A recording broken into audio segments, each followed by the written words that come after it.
নমস্কাৰ, এই মুহূৰ্তত আহি পৰিছে সন্ধিয়াৰ কেইবাটাও বিগ ব্ৰেকিং নিউজ। আজি হৈছে 28 জুন। এইকেইটা গুৰুত্বপূৰ্ণ কাম কৰক। লগে লগে মহিলাসকলৰ একাউণ্টত 25,000 টকা সোমাব। অসমৰ মুখ্যমন্ত্ৰী হিমন্ত বিশ্ব শৰ্মাই লাখ লাখ আত্মসহায়ক মহিলাৰ বাবে ভাল খবৰ দিছে। অৰুণোদয় আঁচনিৰ তালিকাত নাম থাকিলে 1250 টকাৰ পৰিৱৰ্তে 3,000 টকা সোমাব। কিন্তু মুখ্যমন্ত্ৰী হিমন্ত বিশ্ব শৰ্মাই 30 জুনৰ পূৰ্বে এই তিনিটা কাম কৰিবলৈ আহ্বান জনাইছে।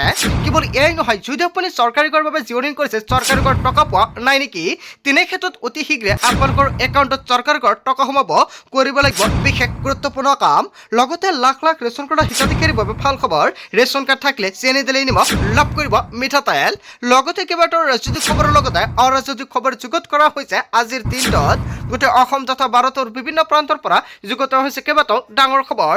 এনেবোৰ খবৰ নিতেও পাই থাকিবলৈ চেনেলটি ছাবস্ক্ৰাইব কৰি ভিডিঅ'ত এটা লাইক কৰিবলৈ নাপাহৰিব। আজিৰ আমাৰ প্ৰথম খুবেই গুৰুত্বপূৰ্ণ খবৰ হৈছে অসমবাসীৰ বাবে এটা ডাঙৰ খবৰ। মুখ্যমন্ত্ৰীৰ ৰাজ্যৰ লাখ লাখ মহিলাক দিশলে 3টা পদ। এইকেইটা কাম কৰিলে পুনৰ আপুনি পাব চৰকাৰী ধন। 10,000 টকা লাভ কৰা সকলো মহিলাই কৰিব লাগিব বিশেষ কেইটামান গুৰুত্বপূৰ্ণ কাম। আপুনি আত্মসহায়কৰ অধীনত 10,000 টকাৰ চেক পাইছেনে? যদি আপুনি 10,000 টকাৰ চেক পাইছে, তেনে ক্ষেত্ৰত অতি শীঘ্ৰে পৰৱৰ্তী কিস্তি 25,000 টকা সোমাব আপোনালোকৰ বেংক একাউণ্টত। কিন্তু 25,000 টকা পাবলৈ এইকেইটা গুৰুত্বপূৰ্ণ কাম কৰিব লাগিব। যদি আপুনি 10,000 টকাৰ চেক পাইছে, 25,000 টকা পাবলৈ কি কাম কৰিব লাগিব? নম্বৰ 1, 10,000 টকা 10জনীয়া গোটত দি কৰিব পাৰিব যিকোনো এটা ব্যৱসায়। হয়, মহিলাসকলে যদি 10,000 টকাৰ চেক পাইছে, 10,000 টকাটো আছে নাই, যদি আছে সেই 10,000 টকাৰে 10জনীয়া গোটত দি মহিলাসকলে এটা ব্যৱসায় কৰিব পাৰিব।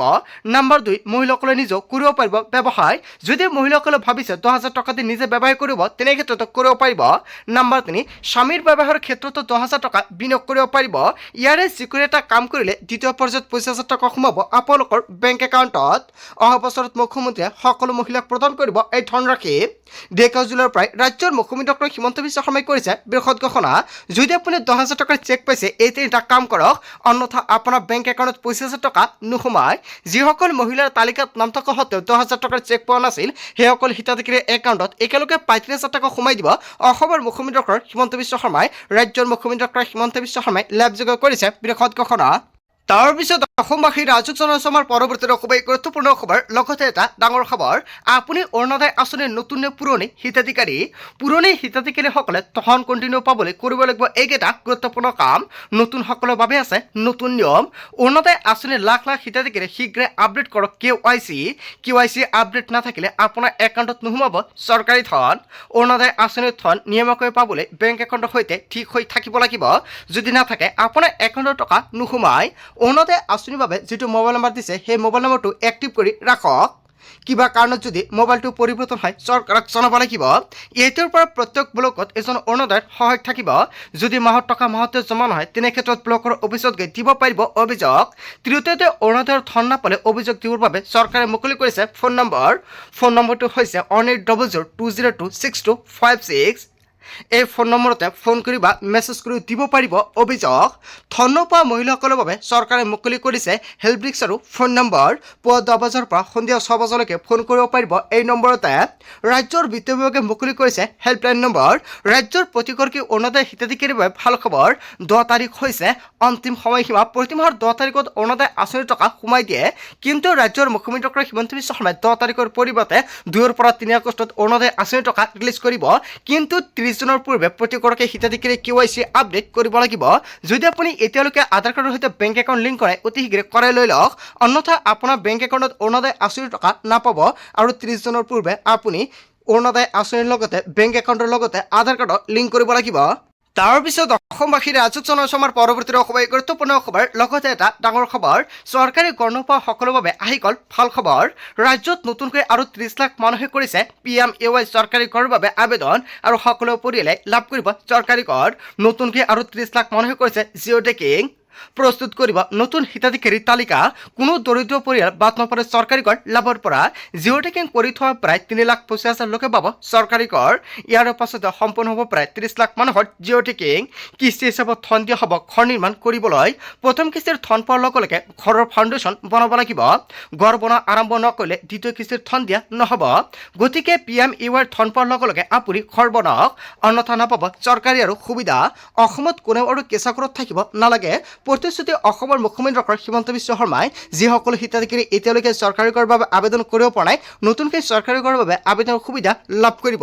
1 আগষ্টৰ পৰা ৰাজ্যত লাখ লাখ হিতাধিকাৰীক নতুনকৈ চৰকাৰী কৰৰ বাবে আবেদন প্ৰক্ৰিয়া আৰম্ভ কৰিব আৰু যিসকলে টাউন অঞ্চলত বাস কৰি আছে সেইসকল হিতাধিকাৰী এতিয়াই কৰিব পাৰিব আবেদন।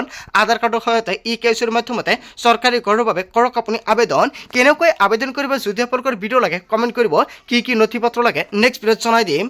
তাৰপিছত অসমবাসী ৰাজ্যিক জনসমাৰ পৰৱৰ্তী খুবেই গুৰুত্বপূৰ্ণ খবৰ, লগতে এটা ডাঙৰ খবৰ আহি গ'ল নতুন নিৰ্দেশনা। ৰাজপথত বাহন ওলোৱাৰ পূৰ্বে সাৱধান হওক, আপুনি হেৰুৱাব লাগিব হাজাৰ হাজাৰ টকা। সুৰাপান কৰি গাড়ী চলালে 10,000 টকাৰ জৰিমনা, 6 মাহৰ জেল নিশ্চিত। পুনৰ একে ভুল কৰিলে 15,000 টকাৰ জৰিমনাৰ লগতে 5 বছৰ পৰ্যন্ত জেল হ'ব। ছিট বেল্ট ব্যৱহাৰ কৰি গাড়ী চলালে 1,000 টকাৰ জৰিমনা বিয়া হ'ব। যদি আপুনি ছিট বেল্ট ব্যৱহাৰ নকৰাকৈ গাড়ী চলায় তেনে ক্ষেত্ৰত সাৱধান হওক। হেলমেট নোহোৱাকৈ গাড়ী চলাই 1,000 টকাৰ জৰিমনাৰ লগতে 3 মাহলৈ বাতিল হ'ব লাইচেন্স।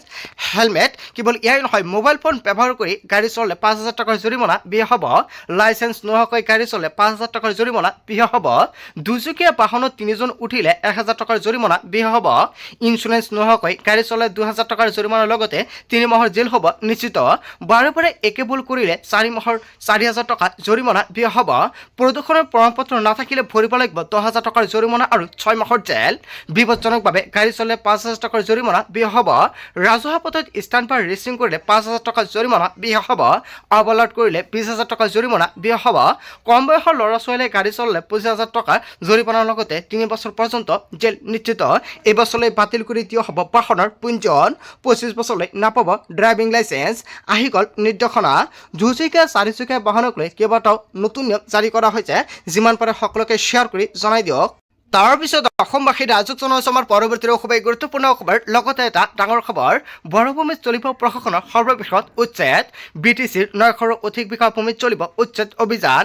APTCL ভূমি হস্তান্তৰৰ বাবে চলিব উচ্ছেদ অভিযান।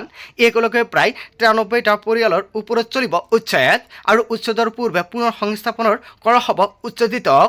APTCL ভূমি হস্তান্তৰৰ বাবে প্ৰস্তুত হৈছে হাগ্ৰামা চৰকাৰ, ঘোষণা কৰিছে BTCৰ চিফ হাগ্ৰামা মহিলাৰীয়ে। বৰভূমিত চলিব প্ৰশাসনৰ বৃহৎ উচ্ছেদ হয় এটা ভাল খবৰ আহি পৰিছে আৰু উচ্ছেদৰ পূৰ্বে উচ্ছেদক পুনৰ সংস্থাপন দিয়া হ'ব বুলি ঘোষণা কৰিছে হাগ্ৰামা মহিলাৰীয়ে। ইয়াৰ বিষয়ে জনতাই কি ক'ব নিশ্চয় জনতাৰ মন্তব্যটো কমেণ্ট বক্সত জনাই দিব। তাৰপিছত অসমবাসী ৰাজ্যিক জনসমাৰ পৰৱৰ্তী খুবেই গুৰুত্বপূৰ্ণ খবৰ, লগতে এটা ডাঙৰ খবৰ। নামনি অসমৰ বনাঞ্চলত বিঘাই বিঘাই চলিছে বেদখল। সন্দেহযুক্ত লোকক বনাঞ্চল এৰি দিয়াৰ সৈকনি বন বিভাগৰ। বজালী বৰপেটাৰ পিছত এইবাৰ বঙাইগাঁৱত হ'ব বৃহৎ উচ্ছেদ অভিযান। 7 দিনৰ সময়সীমা বান্ধি দি কঠোৰ নিৰ্দেশনা বন বিভাগৰ। প্ৰায় 80 বিঘা মাটি জগিৰগোপা এলেকাত চলিব বুলডোজাৰ আৰু ঐতিহাসিক ভৈৰৱচূড়া সংৰক্ষিত বনাঞ্চলত উচ্ছেদৰ বাবে সাজু হৈছে প্ৰশাসন। নামনি অসমৰ বনাঞ্চলত বিঘাই বিঘাই চলিব উচ্ছেদ অভিযান। তাৰপিছত অসমবাসী ৰাজ্যিক জনসমাৰ পৰৱৰ্তী খুবেই গুৰুত্বপূৰ্ণ খবৰ, লগতে এটা ডাঙৰ খবৰ। ড্ৰাইভিং লাইচেন্সক লৈ ৰাজ্যত কঠোৰ নিয়ম। ড্ৰাইভিং টেষ্ট নিদিয়াকৈ কোনো এতিয়া নাপাব লাইচেন্স। চালকৰ অনুজ্ঞাপত্ৰৰ বাবে ড্ৰাইভিং টেষ্ট বাধ্যতামূলক। অন্য জিলাৰ প্ৰাৰ্থীয়ে আন জিলাত দিব নোৱাৰিব টেষ্ট আৰু নিজৰ জিলাতে ড্ৰাইভিং টেষ্টত উত্তীৰ্ণ হ'ব লাগিব প্ৰাৰ্থীয়ে। যি জিলাৰ বাসিন্দা সেই জিলাৰ পৰাহে ল'ব পাৰিব লাইচেন্স। DTO অফিচত দালাল ৰাজ নচলিব। RTO অফিচতো নাথাকিব দালাল ৰাজ। কঠোৰ নিৰ্দেশনা জাৰি কৰিছে মন্ত্ৰী চৰণ বড়োৱে। বিগত সময়ত ড্ৰাইভিং টেষ্টৰ সময়ত বহু অভিযোগ উত্থাপন হৈছিল আৰু ইয়াৰ পিছতে কঠোৰ পৰিৱেশৰ মন্ত্ৰী চৰণ বড়ো। ড্ৰাইভিং লাইচেন্স পাবলৈ পৰীক্ষা দিব লাগিব আবেদনকাৰীয়ে আৰু বিভাগীয় মন্ত্ৰী চৰণ বড়োৱে নিজাকৈ পৰিদৰ্শন কৰিব অন্য জিলাৰ ড্ৰাইভিং টেষ্ট আৰু ড্ৰাইভিং টেষ্টৰ বাবে ট্ৰাক নথকা জিলাসমূহত ট্ৰাক নিৰ্মাণ কৰা হ'ব আৰু যি জিলাৰ বাসিন্দা সেই জিলাৰ পৰাহে ল'ব পাৰিব লাইচেন্স। ড্ৰাইভিং লাইচেন্সক লৈ ৰাজ্যত জাৰি কৰা হৈছে কঠোৰ নিয়ম। চ' বন্ধু বান্ধৱীসকল, আজিৰ মূল ভিডিঅ'খনত আপোনালোকক এইখিনি সৰু কেইটামান ইনফৰমেশ্যন দিবলগীয়া আছিলে। ভিডিঅ'টি ভাল লাগিলে লাইক কমেণ্ট শ্বেয়াৰ কৰি দিয়ক। চ' থেংক ইউ ফৰ ৱাচিং ফুল ভিডিঅ'।